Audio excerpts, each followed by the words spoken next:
Yes, yes, show Topacio. Ay, nako mga kaibigan. Alas 11:01 na ng umaga. Siyempre, ngayong araw na ito ay February 23. Yan. Tama. February 23 para kailan lang. Grabe, ang bilis, no? 5 days na lang. Tapos na naman ang Pebrero. Tama. Kaya po, sa ngalan ni Atty. Ferdy Topacio, magandang umaga po sa inyo lahat. Wow, grabe ha. Galing pa ako ng Bulacan at talagang napakalayo ho ng travel natin. But anyway, salamat po sa lahat ng mga ating kaagapay sa tweet-tweet na nagbibigay sa atin ng magandang example. Yan. Ningal ako, grabe. Alam niyo, pag may exercise, eto na. Sabi ko na nga, kapag merong magandang exercise talaga, hindi ka hihingalin agad-agad. Pero ibang klase si Atty. Topacio, ha.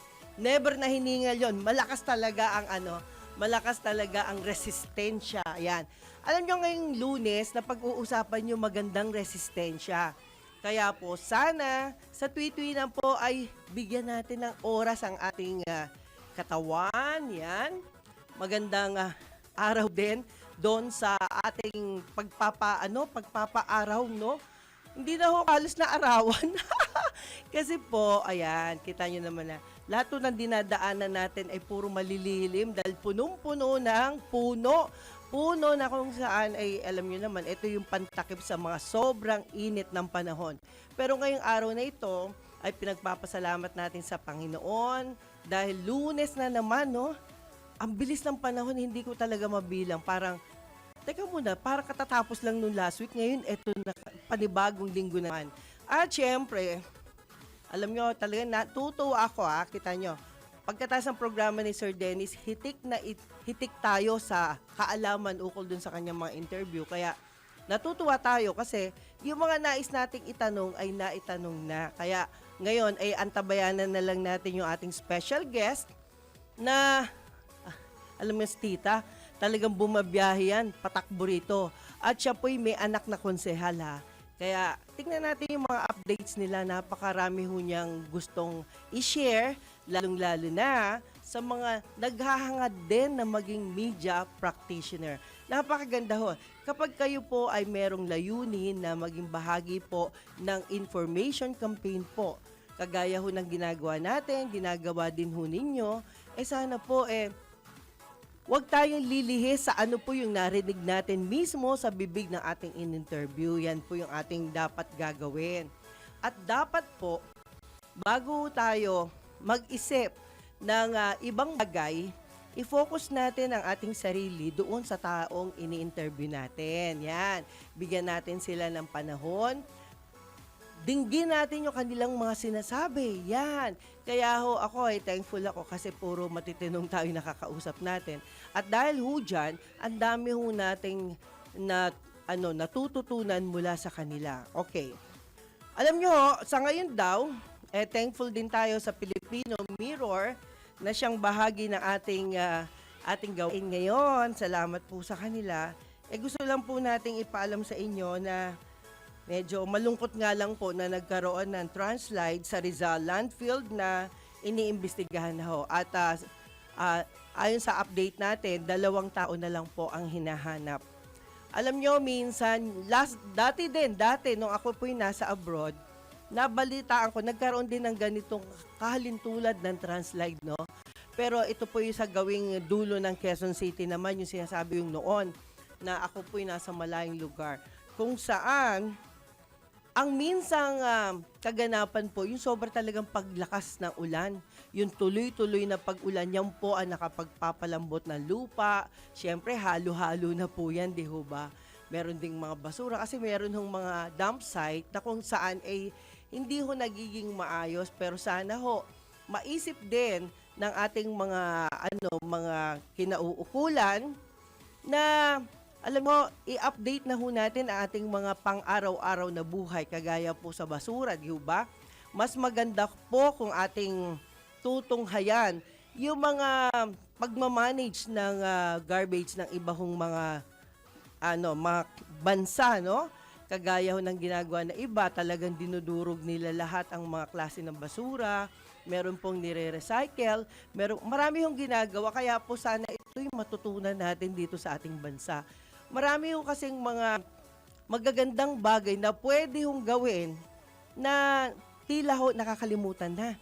Namumroblema ho tayo lagi sa flood control, pero sana po bilang kayo po ang mga leader sa bansa, ay gawa natin ng paraan kung paano ho tayo makakabawa sa problema ng bansang ito. Alam naman ho natin na dito sa ating bansa, sa ngalan ho yan ni Atty. Topacio ha, alam niyo naman, laging iniisip ho ang kakanan ng taong bayan. Yan. Marami ho tayong mga nakakalimutan kasi, di ba? Yung mga bagay na solusyon, yung pangsagot sa mga problema ng ating bayan. Dahil minsan, kung lagi na lang pong paulit na lang tayo sa mga problema, pabalik-balik na wala namang solusyon, tila ho nauubos lang ho yung mga panahon natin, di ho ba?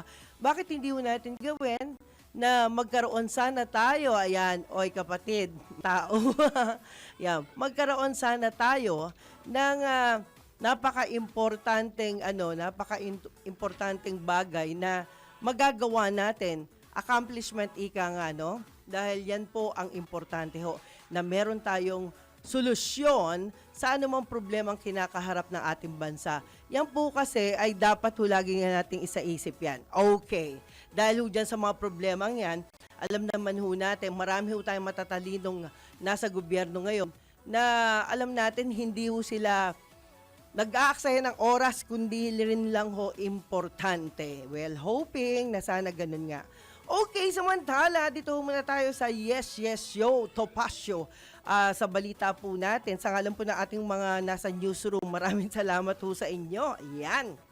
Dahil tayo po naman ay merong mga isagot dun sa mga ilang tanong. Well, dito ho, kinumpirma ho ng Kamara na susuri ang bank records ni Vice President Sara Duterte bilang bahagi ng pagpapatuloy na impeachment proceedings laban sa kanya. Ayon dito sa balita, ayon kay House Deputy Speaker at kinakatawan ng La Union, tama ba to?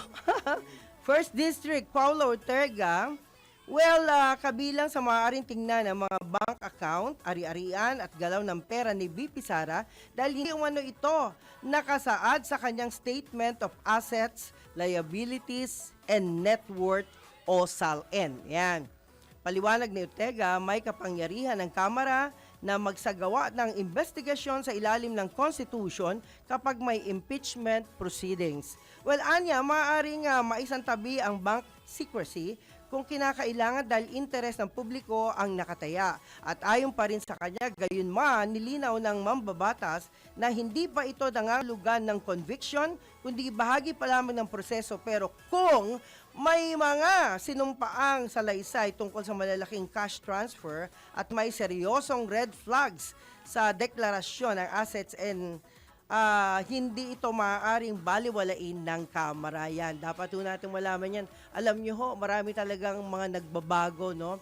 Kanya-kanya hong version ng pagpapatupad ng batas. Pero sana ho, ay basta ho ayon yan sa Philippine Constitution, wala ho tayong maging problema dyan. Kasi mas marami ho sa ating mga kababayan ang gusto, meron daw ho tayong mga batas na isinusunod. Well, alam naman natin, hoping na yung mga nakakaintindi ng batas ang ating pakikinggan, no?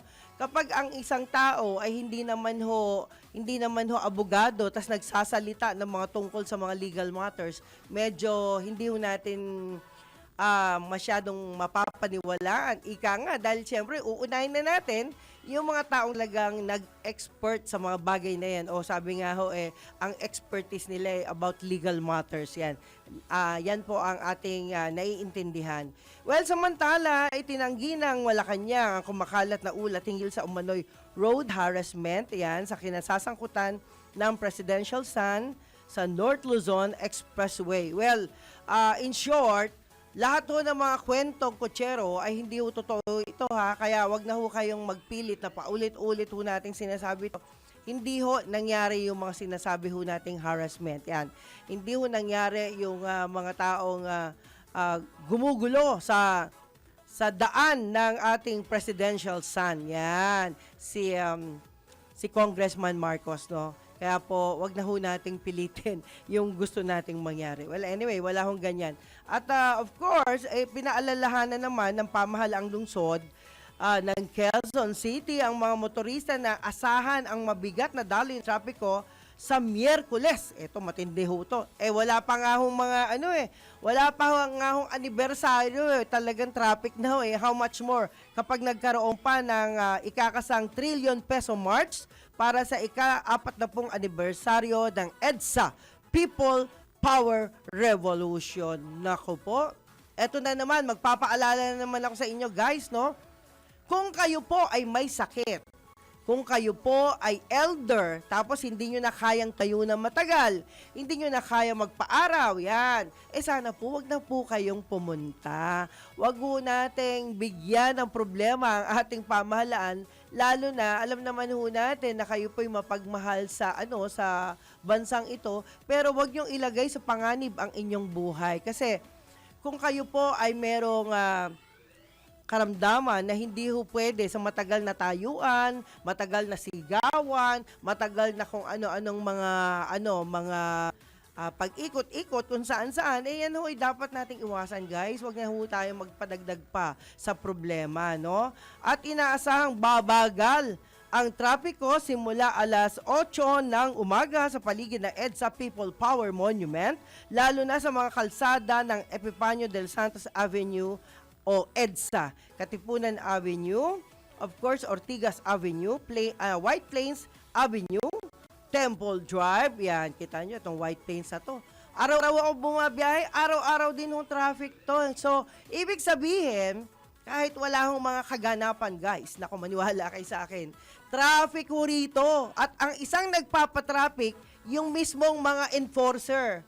Kaya ho, take note ha, hinihintay ko lang po yung enforcer na nagsalita sa akin na siya daw po ang dapat masunod. Yan. Yung enforcer na ang sinusunod niya, kapag green ay pwedeng gawing pula. At kapag pula ay pwedeng gawing green. Kaya nga medyo hindi ho yata tama ito. Sana po bigyan ng disciplinary action ang taong ito na nag-iisa lang naman ho siya that day ha. Ang tigas ng muka. Okay guys. Alam nyo ho, nakakalungkot kasi. Kung merong traffic light na dapat sinusunod ang mga motorista, kadalasan po, obserbahan po ninyo kung kayo po ay biyahero araw-araw. Tingnan po natin guys ha, kung kayo po ay maglalakad o babiyahe, yan. Kung kayo po ay babiyahe sa isang kalsadang merong traffic light, tingnan nyo ho ang diferensya na may traffic light at walang traffic light. Okay. Kapag nakakita kayo ng traffic light at walang enforcer, traffic enforcer guys, tingnan nyo, napakaayos po ng daloy ng trapiko. Napakaayos po ng mga driver, napakaayos po ng mga rider, at napakaayos po kahit malalaking truck pa po ang nagsabay-sabay bumiyahe. Dahil ibig lang kong sabihin, meron po silang traffic light na sinusunod. Pero matindi ho itong taga-Pasig na to na traffic enforcer, di ba? Na ilang araw ko na tong inaabangan ko yung traffic. Hindi na ho bumalik dun sa lugar niya eh. Wala na hong nagta-traffic ngayon. At maayos ho ang dali ng traffic ko. So, imaginein po natin ha, dyan po mismo kaya ako nalulungkot lang ho ako. Bakit kayo naglalagay ng traffic enforcer na hindi po marunong magrespeto sa mga taong nagtatanong? Bakit ho kayo naglalagay ng traffic enforcer na tila po napakayabang pa hong sumagot, di ho ba? Ang tanong lang naman ho, boss, bakit nyo ho kami pinahinto? Green naman po. Delikado po yan, yung sudden na bigla ka nalang pahihintuin ng wala man lang distansya. Samantalang doon sa Abante, napakahaba, ang laki ng distansya. Bakit kailangan mong patigilin? Yan.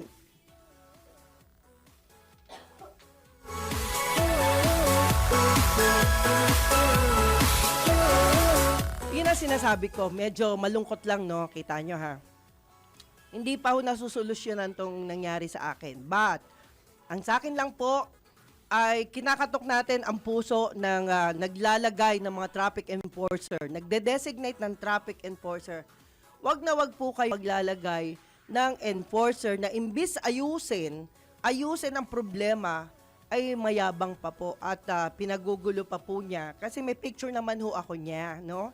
Kung ako hahanapan mo ng picture na ikaw mismo na traffic enforcer dito sa Pasig City, ayaw na ayaw ni Mayor ng mayabang na gaya mo. Kaya hindi ko alam kung sino ang nagpaupo sa'yo o nagpatayo sa'yo dyan. Hindi ko alam. Well, mga kaibigan, ang akin lang pong ipinatutungkol, huwag niyong sirain yung tunay na ating pong sinusunod, di ba? Huwag niyong baguhin ang kulay ng traffic light. Dahil ang green is for the go, ang red is for stop, at ang yellow ay preparation. Yan. Hindi ho katanggap-tanggap na ang dami po nating mga foreigner na narito sa Pilipinas, guys.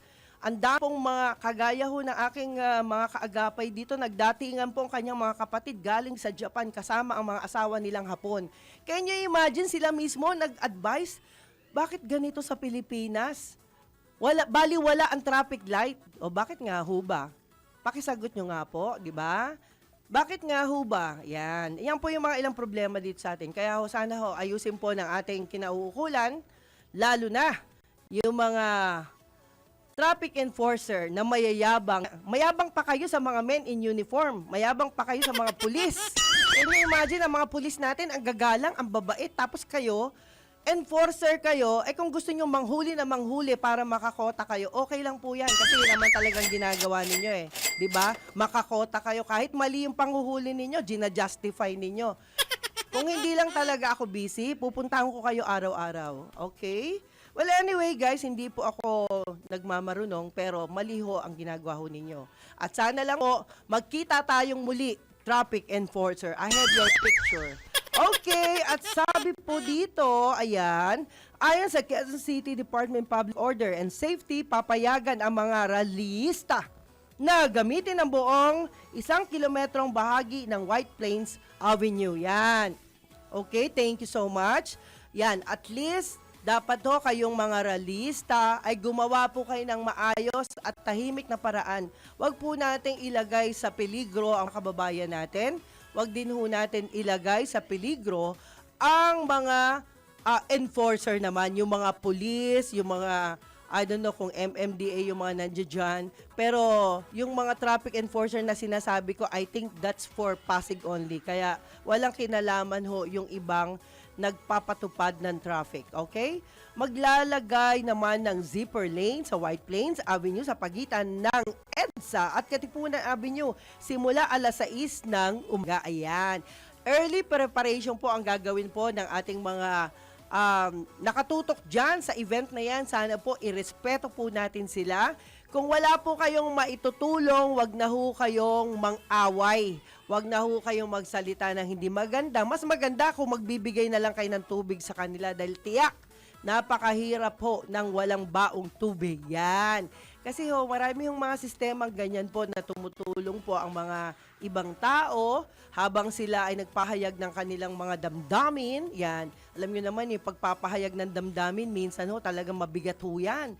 Lalong-lalo na kung ang damdamin mo ay hindi makabansa, masama ang loob mo kasi gusto mo masunod ka pero hindi ka naman makabansa. Ang taong makabansa hindi dapat nakakaperwisyo. Dapat kayo po ay nakakatulong. Kaya thankful tayo doon sa mga kababayan natin na ang hangad lang po ay bigyan ng hustisya ang taong bayan. Nung araw, lagi ko nga sinasabi, naalala ko po kayo ang boss ko. Yan, naririnig ko yan.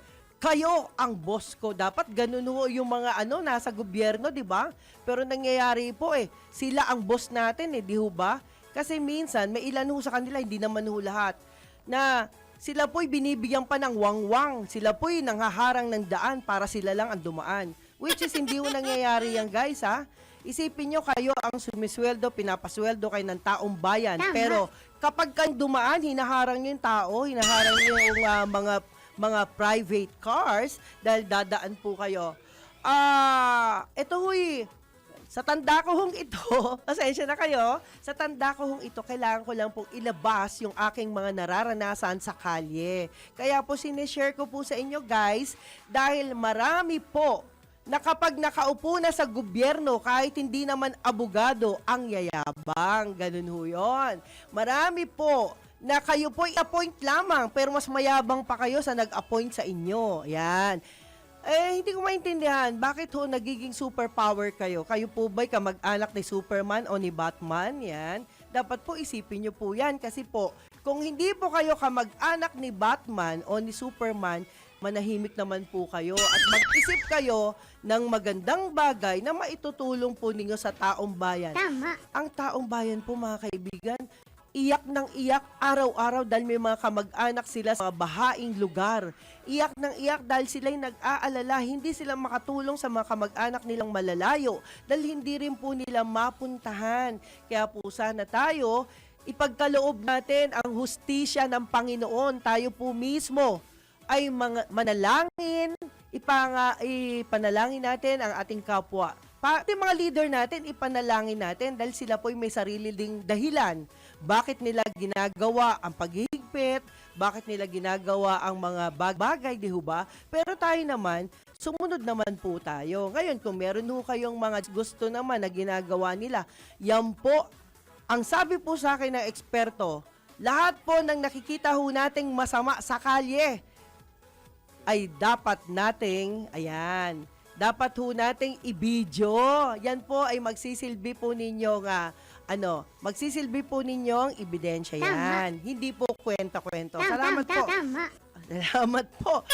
Siyempre, maglalagay naman ng zipper lane. Okay, meron na tayo niyan. Sa parehong oras, ipatutupad din ang pagsasara ng White Plains. Naku, saan na tayo dadaan yung mga dumadaan dyan? Yan. Pinayuhan naman ng Metropolitan Manila Development Authority, ito yung MMDA, masisipag din ho ito, o MMDA, ang mga dadalo na sumakay na lamang ng Metro Manila Rail Transit Line 3 o MRT3 sa halip na magdala ng pribadong sasakyan dahil special working holiday ang February 25. Wow. Kaya tama yan. And of course, birthday yan ni Veronica Estrada Lim. Hi! Nako sister, paano ba yan? Ayan, maglalakad ako. O kaya, siguro kung ano yung masakyan nating madali-dali. Yan, salamat po. Salamat sa MMD sa kanilang payo. Yan, pakinggan ho yan guys. No? Tayo naman po ay alam natin kung ano yung mas madaling sakyan. Doon na lang ho tayo. Ngayon, kung marami naman kayong bitbitin dahil nga may dala kayong pribadong sasakyan, siguro medyo magbawas-bawas yan kung sakali lang. Okay, sabi naman ng ito naman, samantala, 10 dating opisyal ng Philippine National Police. Hoy, guys ayan, ano kaya to? Nasinibak sa serbisyo dahil sa mabigat na paglabag ang sinasabing nasa likod ngayon ng mga sindikatong kriminal. Bago natin ituloy ang balitang yan, time check muna tayo sa ngalan ni Attorney Ferdy Topacio. Ang oras po, 11:25 ng umaga. Pilipinas, narito na ang mga tamang balita sa mga oras na ito. PCG muling nakarecover ng bangkay mula sa lumubog na barko. Detalye mula kay Patrol 24 June Samson. Patuloy na nadadagdagan ang mga nare-recover na bangkay ng mga pahero ng lumubog barkong MV Tricia Kerstin 3. Ito ay makaraang nagsagawang muli ng underwater o pagsisid ang technical diving team ng Philippine Coast Guard sa Balok-Balok sa Basilan kung saan natagpuan ang isa pang bangkay. Dahil dyan ay umabot na sa 65 ang recovered victims o nga namatay na recover habang 293 ang survivors samantalang 14 nang nawawala at patuloy na hinahanap. Katuwang naman ang PCG sa pagkalat ng mga impormasyon ang Philippine National Police Unit of Crime Operatives, City Disaster Risk Reduction and Management Office, Coast Guard District Southwestern Mindanao at mga kaanak ng mga biktima. Patrol 22, June 16, para sa impilang may tonong lakas, DWIZ, nagbabalita ng tama, naglilingkod ng tama. DWIZ News Catch Up. News Catch Up. Samantala, driver sa viral counterflow video sinibak, ulat mula kay Patrol 38 Gen Patrolya. Sinibak na ng Land Transportation Franchising and Regulatory Board ang kanilang driver na sangkot sa viral video ng counterflow gamit ang service vehicle nito.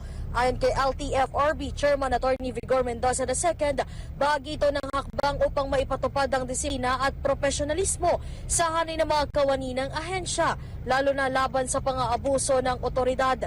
Ang driver na isang contractual employee ay tinanggal sa serbisyo matapos ang agarang investigasyon na iniutos ng chairman nang mapanood ng video. Sa pahayag ni Chairman Mendoza, malinaw ang paglabag sa road safety rules and regulations batay sa nasabing video at tiniyak ang agarang aksyon ng ahensya kaugnay ng insidente.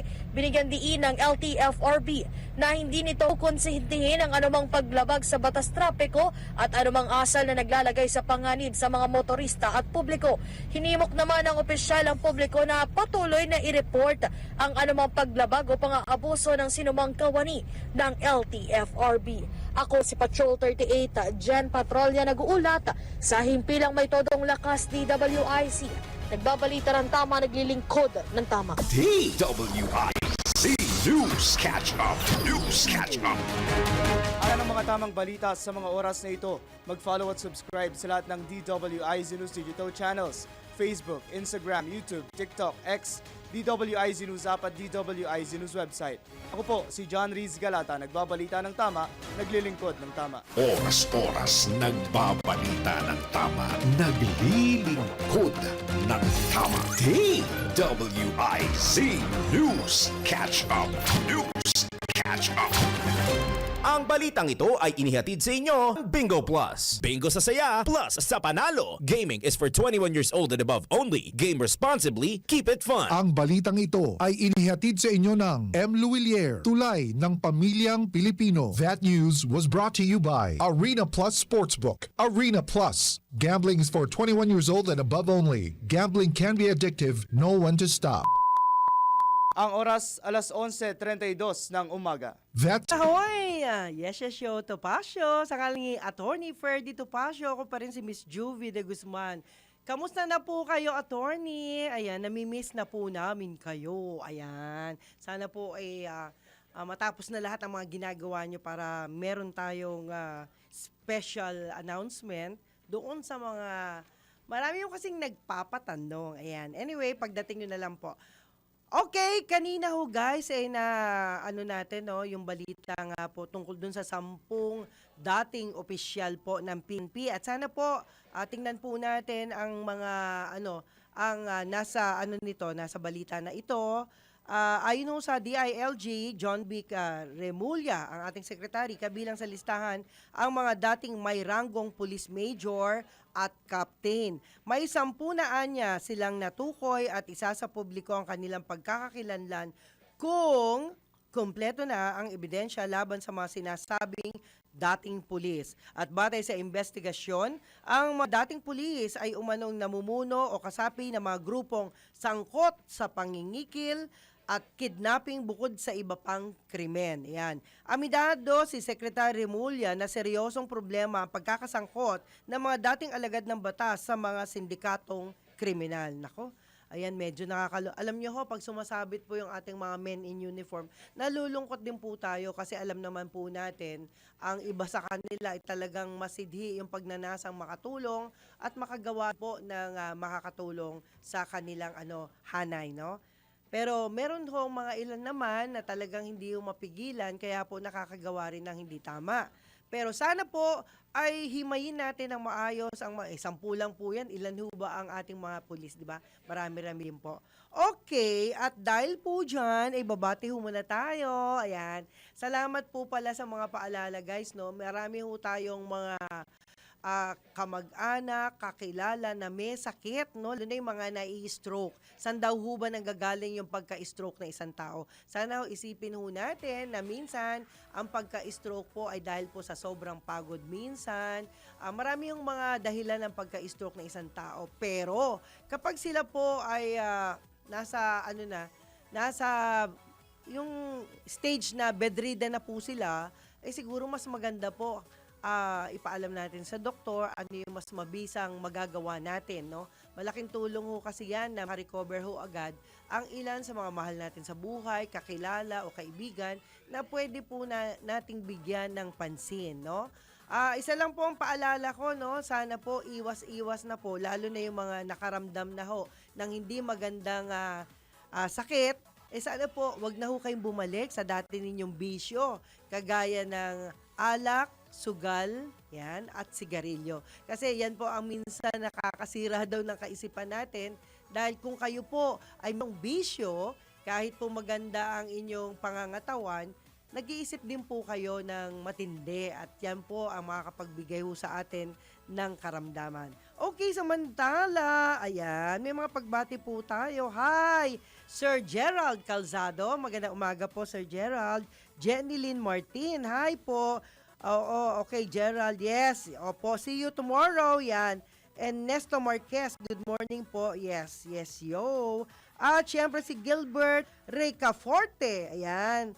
Opo, at syempre alam nyo guys, mayroon ho tayong mga team replay. Mabuhay po kayong lahat.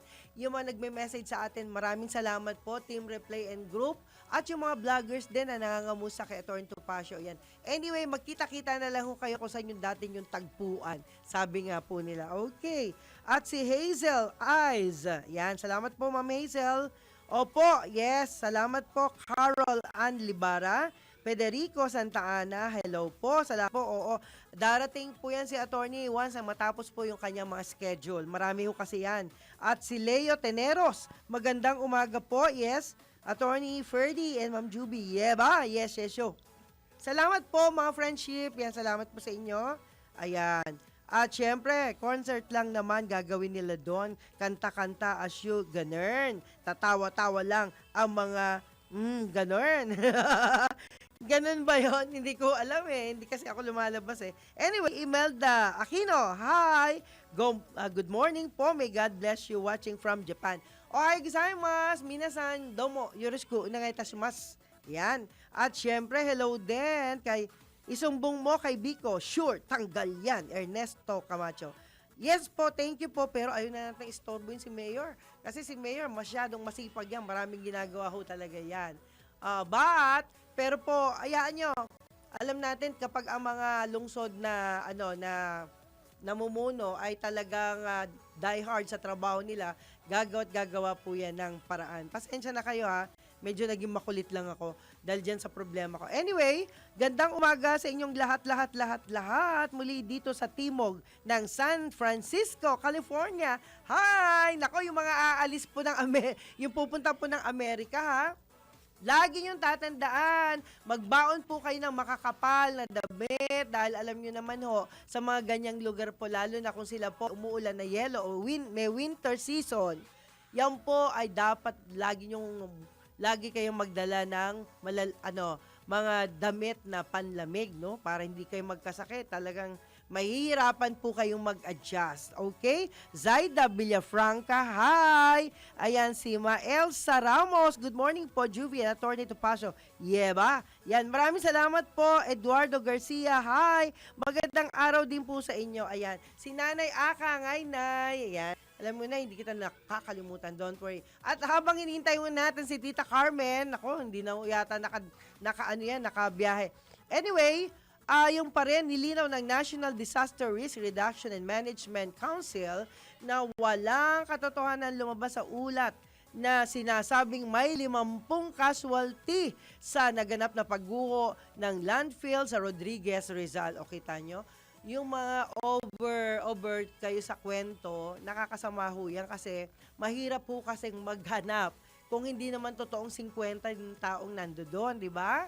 Kaya ho, sana po, yung mga may karapatang magsalita, yun na lang po yung ating pagsalitain, ha? para hindi ho nagkakaroon ng mas malaking problema yung ating mga kinauukulan. Ayon kay NDRRMC Deputy Spokesman Diego Mariano, fake news ang sinasabing ulat dahil nasa 3 lamang ang kanilang naitalang nawawala sa naganap na insidente. O di ho ba? Alam nyo ho, yan ho talaga ang magiging problema natin. Kapag tayo po ay nagkwento ng ahead pa doon sa mga dapat na nagkwento o dapat na nagbalita, ay talagang kawawa ho sila. Mahirap po yan at mahirap din hanapin yung mga taong hindi naman ho talaga makikita, no? Talaga. Okay, batay din sa initial report ng Municipal Disaster Risk Reduction and Management Office, posibleng mga mangangalakal ang mga biktima na natabunan ng gumuhong mga basura. Yan. At syempre sa ngayon, iniimbestigahan na ng mga otoridad ang insidente at inaalam din ang pagkakakilanlan ng mga biktima. Nako, kawawa naman ho, di ho ba? Yan po yung mga ilang bagay na kahit naman ho sino, ayaw natin may mangyayaring ganyan. Pero sana po magkaroon na tayo ng magandang upgrade ng pagsasalansa ng mga basura para po yung ating mga kababayan na nangangalakal, yung kanila ay para sa negosyo nila. Kasi alam nyo ho, nasa basura daw ang maraming pera. Yan, totoo yan. Kasi kita nyo ha, pag kayo po ay nakaipon ng mga bakal, ng mga bote, ng mga kung ano-ano, yan po ay may katumbas na halaga at marami hong yumaman yan. Yan. Minsan mag-i-interview po tayo ng isang milyonaryo na talagang galing lang ang yaman sa basura. Try ho natin kung papayag. Papayag ho, di ba? Maganda ho kasi makita natin na ang isang tao nagsisikap, kahit sabihin na natin hindi naman mayaman, pero nagsikap po siya, pwede namang ding maging mayaman, no? Hindi kailangang magnakaw. Yan. Okay, samantala naman, yan, another, para dito sa ating balita pa rin, umabot sa 434 rockfall, 21 pyroclastic density current o signals o uzon at 5 volcanic earthquakes ang inilabas ng Bulkang Mayon makalipas ang 24 oras. Nako, lagi tayong may ganito, di ba? Kita nyo guys ha, nag-aaway-away yung mga tao, di ba? Pero hindi natin alam, meron din tayong mga natural calamities, kaya sana po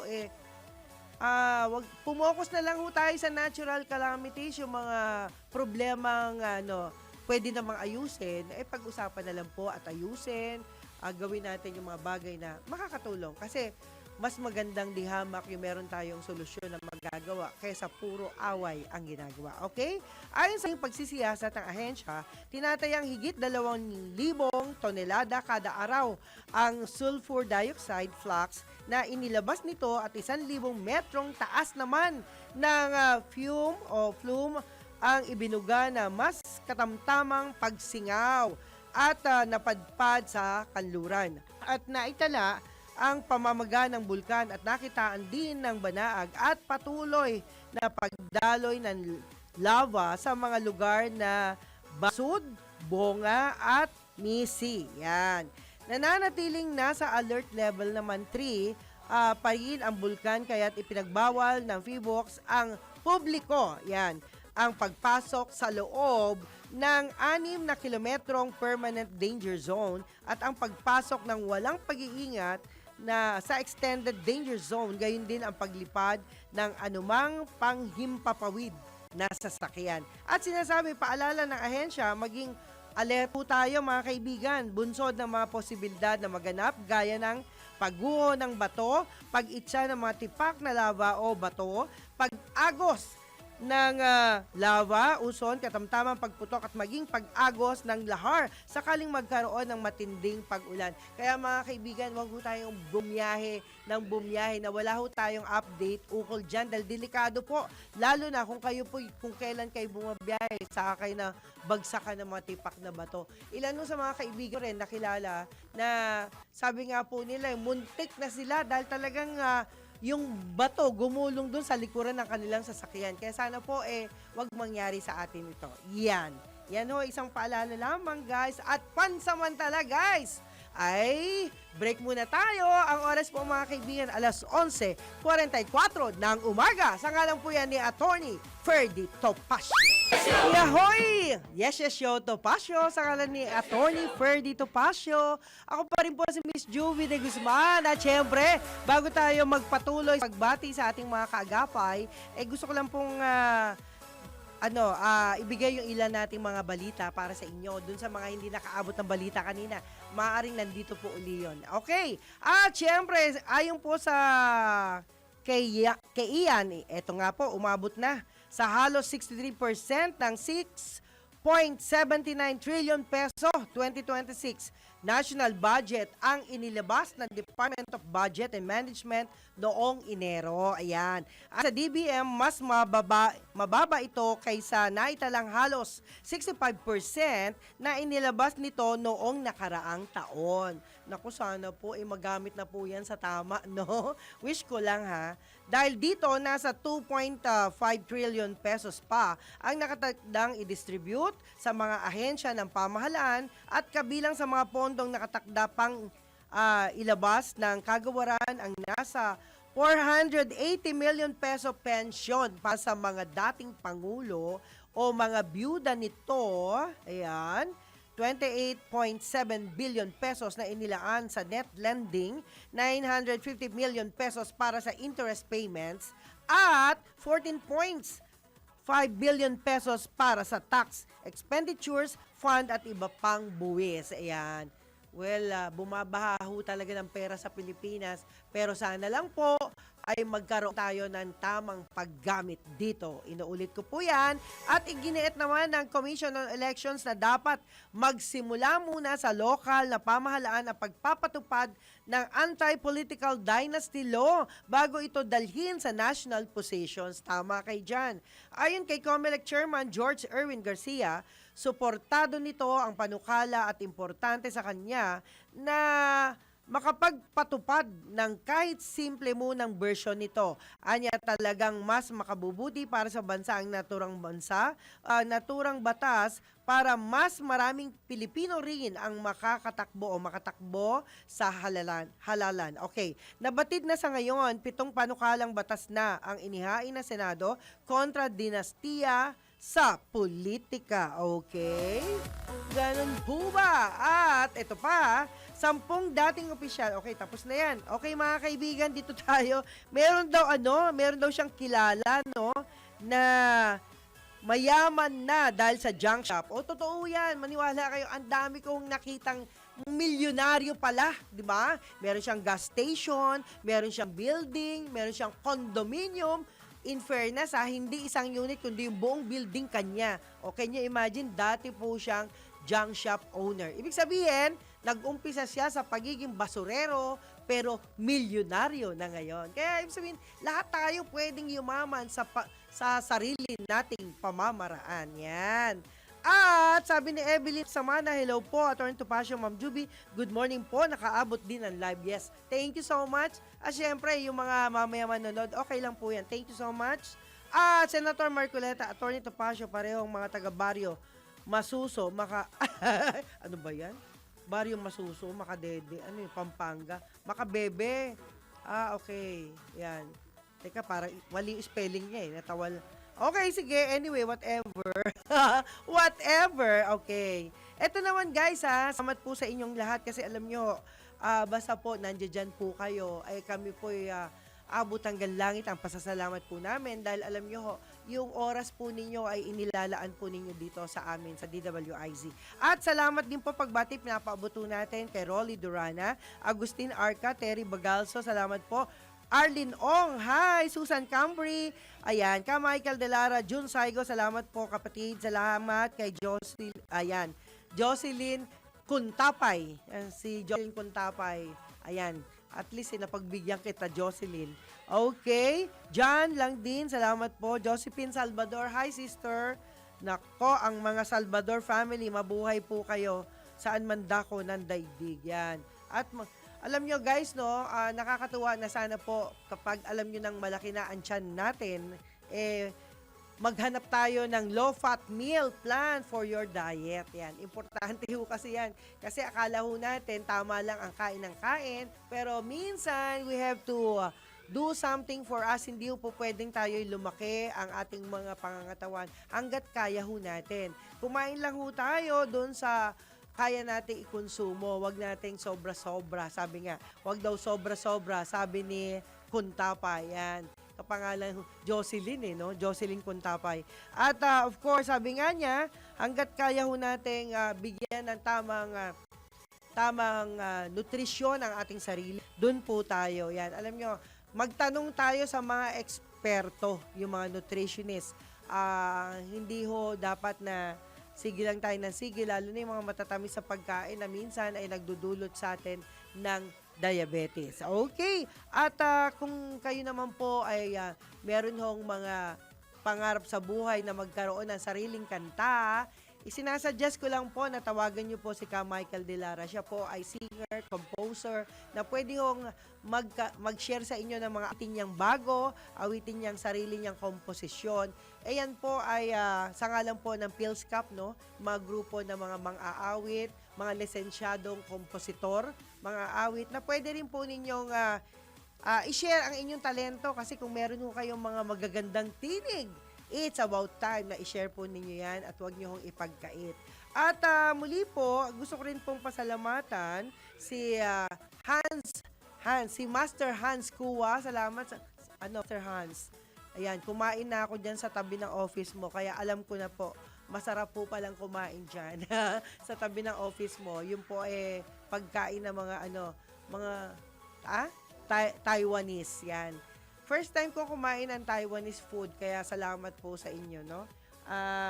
Minsan kasi titikman-tikman din pala natin yung mga pagkain ng iba, di ba? Pagkain ng ibang lahi kasi meron hong masustansyang sangkap na pwede nating pakinabangan sa ating personal pangangailangan. At hindi lang po yan, salamat po sa buong pamunuan, of course, sa ating executives, sa ating mga bossing, hi, ayan. Of course, salamat din po kay Direktor, mga Direktor natin dyan, sa CA natin, maraming salamat, si Miss Ganda, si Miss Ganda, Miss Ganda, Jackie and Company, yeah, Miss Ganda, ang gaganda nyo. Yan, yung mga nandyan sa newsroom natin, mga writers natin, alam nyo, malaking pakinabang ang inyong talento. Kaya huwag kayong makalimot na i-practice and make the best you can, no? Kasi minsan, marami kayong talento, kaya nakakalimutan nyo gamitin yung iba. Gamitin nyo na, i-maximize nyo na. At thank you din sa ating mga technical partners. Salamat po dyan sa studio. Sila JM, si Pam, ayan. Sino po ba nandyan? Ayan. Sa inyo pong lahat, guys, no? Isa hong pagpapala ang makasama kayo. At ngayong Lunes, kailangan meron tayong maraming pasasalamat. Unang-una sa Panginoon, ay makakalimot. Kaya yung mga nakakalimot dyan, paalala ko, araw-araw, paggising nyo pa lang, ay magpasalamat na ho tayo. Ayan. Kasama ko rin si Nonot. Hi, Nonot. Ayan. Happy viewing. Alam mo, minsan, Nonot, kailangan natin mag-move on. Ano man yung mga problemang meron tayo, mga kaibigan, dahil minsan, ang problema kasi, pag masyado ho nating inisip, kaya Nonot, feel good. Ayan. Kailangan sabi nga nila, sway. Konti-konti, di ba? Ayan. At hindi lang po yan, minasama, domo, arigato gozaimasu. Si kamusta ka na? Mahiro Soseiji, yan. Mahiro Soseiji, ima doko desu ka? Ayan. Yung mga kaibigan natin sa Spain, yan. Muchos gracias, mga amigos and amigas, yan. Si Maedan, at saka si Boss, eto na, nandyan din si Boss. Ayan, si Boss Mike. Boss Mike, salamat po. Ayan, yung aking mga kaagapay dati sa NBI Manila. Ayan. Kaya sana yung mga marunong mag-golf dyan, sumali na kayo kay Boss Mike. Magpayo. Yan po ang pamangkin ni Deli Magpayo. Ayan. At of course, bago tayo magpaalam, gusto ko lang din pong batiin muli si Veronica June Samson, birthday ni Veronica bukas. June Happy Samson. Birthday! Yan. Alam mo na si June Samson, kaibigan din pala niya yan. Veronica Estrada Lim. Okay, mga kaibigan. kaibigan. Yan, it's about time to thank you all, guys. At syempre, antabayanan po natin ang susunod na programa. Walang iba, kundi ang Senyor Balita. Yan, talagang bugbog kayo sa balita kasi importante ito sa ating buhay-buhay. At yan, syempre, kasama si Senyor Ray Pacheco. Yan. Ang sabi nga ni Atty. Topacio, yan daw ho ang kanyang pinsan dahil sila po'y parehong magkasing laki. Okay? Okay, mga kaibigan, see you again tomorrow. Same time, same place. Sa ngalan naman ni Atty. Topacio, we love you all very much. Bye! Yes, yes, yo! Topa!